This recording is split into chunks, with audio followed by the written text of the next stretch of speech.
I'm like making $50 on the side, just be pimped out by you. I was in Los Angeles, and I sent a tape, and then I sent a few more tapes, just with some notes. Jay Firestone, the creator, and Michelle Labretta, the woman who really created these characters and this world. I guess they didn't know exactly what they wanted, and I really had no idea who this character was when I was auditioning for it. And when I got the project, I thought, they're never gonna hire me, I'm so not funny. So I just, made the tape and was like, never gonna happen. And then I flew to Toronto and did a chemistry test with Anna. And we always tell this story. We both went to the women's restroom right before our test, and we saw each other under the really ugly fluorescent lights, and it was just love at first sight. And the rest, as they say, is history. So that was me. We saw your tapes. Yeah, I saw your tape too. What? It's on YouTube. Oh, thank God. I was like so little. You were such a little. Yeah. I know, I was like 2 years old. You guys look like attitude. Yeah, So cute. the character is completely there, but Yeah. it was amazing. Yeah. Yeah, it's awesome. So you guys all see, you guys are current on the show, right? Audience?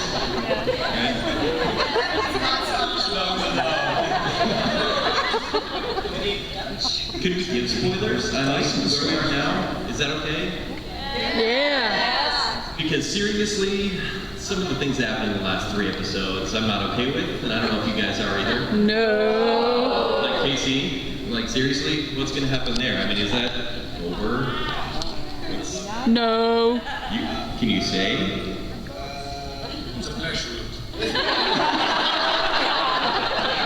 In a Band-Aid. I was overreacting. It was nothing.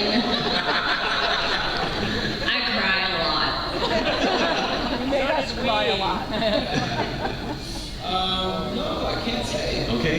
Yeah. This is a good theme song to talk about. We were talking about. We had the bagpipes going. Yeah, the bagpipes. Perfect. Yeah, I can't say. But, yeah. Can't say. We'll see you next week. Okay, on the same note, Ksenia, how did you feel about, your story arc in season 4 was monumental. Like, how did you feel about that, and your character's growth and everything? I think when you played a character for so long, we're all so invested, and these characters are so much a part of our lives and will be forever, and they're very, very dear to us. So of course, when your character is going through so much, it affects you, and you try to prepare for it, but when you're there on the day, we've been in this world for so long, I feel like at this point, it's easy to just be here with your cast members and be in this world and just be in the moment and let it affect you. So it was, Kenzie was going through a lot, and so it wasn't easy, especially the episode with KC and Hale, that, I can't even talk about it. That terrible, brutal scene, which took, a full day to film? Like morning to night, nonstop? Yes. Of crying, screaming, heartbreak. So it wasn't easy, but it had to be done, and I think it's really important that all of our characters go through really monumental things, so that they can grow, and you guys as fans can grow along with us, and the show can evolve and get bigger and better all the time, and stakes can get higher. I think that's what we did, and I was happy to see it as an actor.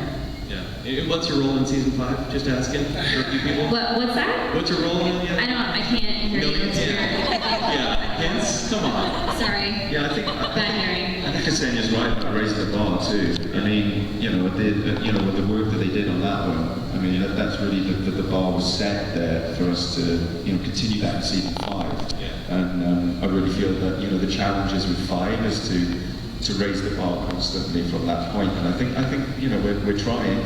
I think you are. Yeah. Every season gets better. So, I think it's time for you guys. Are you ready? So, if you have questions, let's form a line over here. We'll do one at a time. Are you guys cool if these passionate fans approach you? Yeah. You guys okay with that? Yeah. Okay, so do we have anyone who has a question? Okay. Come on up. Where's far as we know it is. Yeah, we're okay with it. Oh my God. And I have a bracelet for you tomorrow. Okay, good. I have like 50 of them that I wanted to hand out. Well, one day. Oh my God. That's amazing. Sorry. I'll get all of you tomorrow, honestly. So, I've noticed as going through all this, so many of you work, oh, I'm sorry. I'm a teacher, you have used this. So many of you work on separate projects together, like Sex After Kids and Captain Connect. Obviously, I'm from Missouri, sorry. So do you drag each other into these other parts that you do? By the scruff of our necks, yeah. Well, I mean, do you say, oh, well, you know, this cast member from Lost Girl would be awesome in this role? I mean, is that the type of... Just like that. But we don't use the Lost Girl. We just say, oh, so-and-so would be great. You know, it's an industry of networking, just like any other industry. And when you find people who you like to work with, you say you're working with them, especially once you fix your microphone all the time.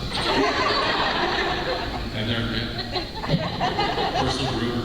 Yeah, it's all about shorthand. You know, people want a shorthand when they're working, and it just makes things a lot easier, which is why you see a lot of people in the industry, they tend to stick with people because they have a similar aesthetic, and then they develop a shorthand as they work together. So they don't have to navigate themselves around, you know, trying to explain something to somebody. It's just, you've got it, and it makes things quicker, efficient, and you get to better places quicker, which means you save money, ultimately.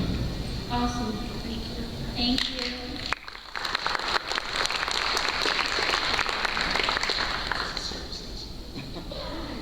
Should have like introduction music or something. Feel free to turn down the AC. I've got a jacket for you, Casey, if you want it. I mean, go ahead. Mike, you were all talking about your auditions, but I'm curious, what about the characters? Each of your characters interested you in even auditioning for the parts? It's a great question.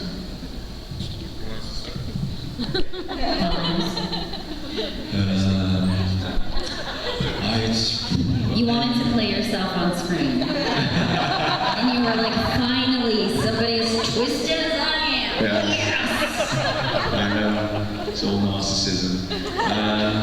No, I don't know, it's like, it depends when you want the business, to be honest. I mean, at that point in time, I was pretty new to Canada. I'd done a lot of theatre, and I hadn't done a lot of TV, and I was trying to figure out who I could play on TV.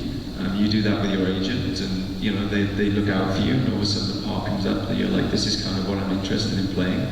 Twisted bastards, you know, with a British accent, because that's all we play really, just bad guys, aren't we? So yeah, that came up, and then you go in and you try and do the job. I don't know, it's weird when you're exercising things like that in yourself, and you realise that I'm good at playing twisted bastards. Because you realise that you maybe are in real life, even though you're a nice person, that there's a dark heart at work. I have a black heart. Although I'm quite a nice human being most of the time, there's obviously something dark and twisted in me that I need to exercise. Which is a profound answer, and I'm giving far too much of myself away to you. All obviously missed his therapy session this week. So. I had originally, Lost Girl had contacted me the season prior about playing your wife, and I was in Tennessee at the time and I couldn't come in, and so then when Tanzan came up,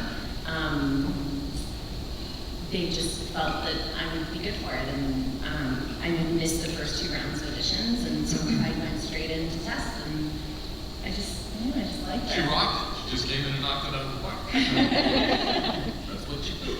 Yeah, she knocked it out of the park. To be honest, I actually wasn't interested. No, I wasn't interested at the beginning, just because, I mean, kind of like Paul, I wasn't doing theater, but I was doing a lot of movies, and so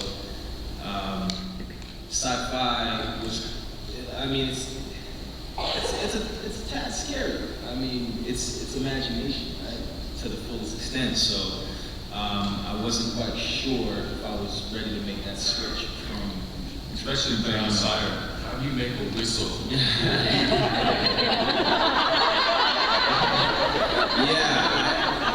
Is it pop?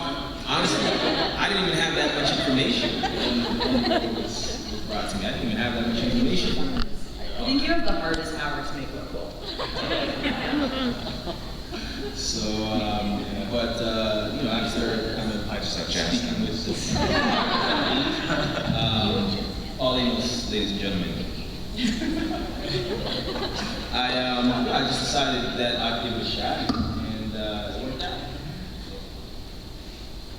And I'd never played the comedic relief before, so that really attracted me because most of what I'd done before Lost Girl was very dramatic and serious and always life and death. So it was a nice change and a great challenge, which I like to not shy away from if I can help it. Yeah, for me, I've always loved the genre. I mean, I grew up, only kid on the farm, so reading Dragonlance, run around the woods with I know there's some Dragonlance people in the house. I always fancy me and my dog running around the woods fighting goblins, so this was just a natural progression for me, except I got paid for it. You said that you knew this part was yours. I did. Honestly, that was earlier. Come on.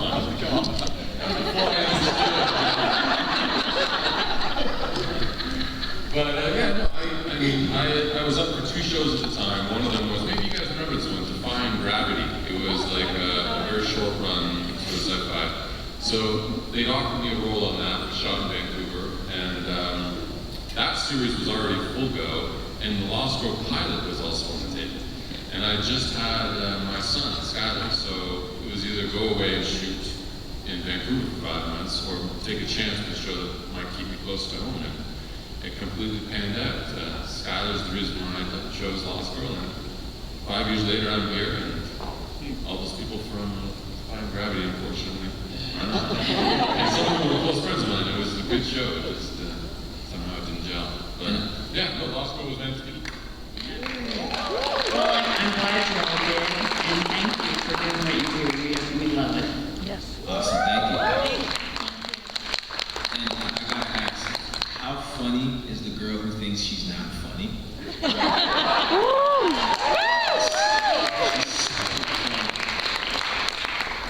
the hardest job, comedy.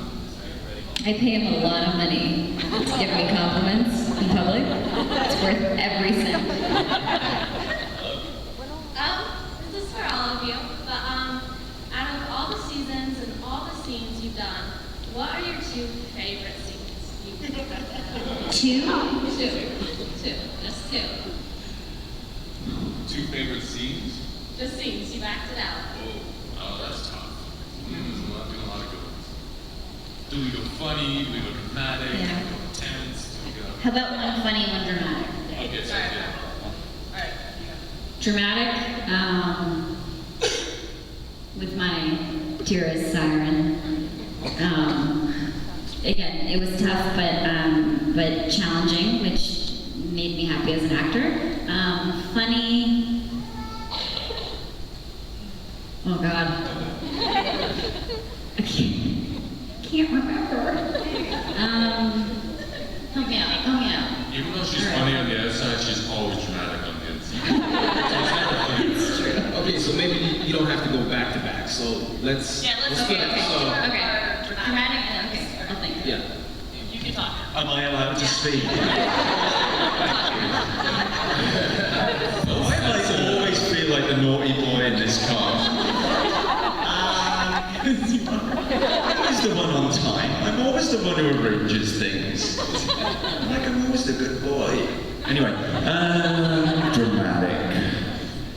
I don't have many dramatic scenes. Maybe season 4 or 5. Yeah, with all that stuff about the Mesmer family, that was kind of cool. That I got that speech, and that was fun to play that out actually. because I don't usually get to do that stuff. You know, that's about it. So. My favorite was the throwback to the battle scene when you got to see Tamsin as a very old Valkyrie sort of at the end of one of her lives. And it was fun because not only did, they sort of do all my makeup really terribly and I was completely disheveled. The director kept coming in and so I'd lean back and they'd do my makeup and then I'd look in the mirror and be like, oh my gosh. And the director would come in and be like, look at me and be like, no, more. So I'm like, okay. So I go back down and then look up again and I'm like, oh my gosh. So he comes in and is like, no, we need more. I'm like, oh boy, here we go. But it was just a lot of fun to sort of see that really broken side of Tamsin. And then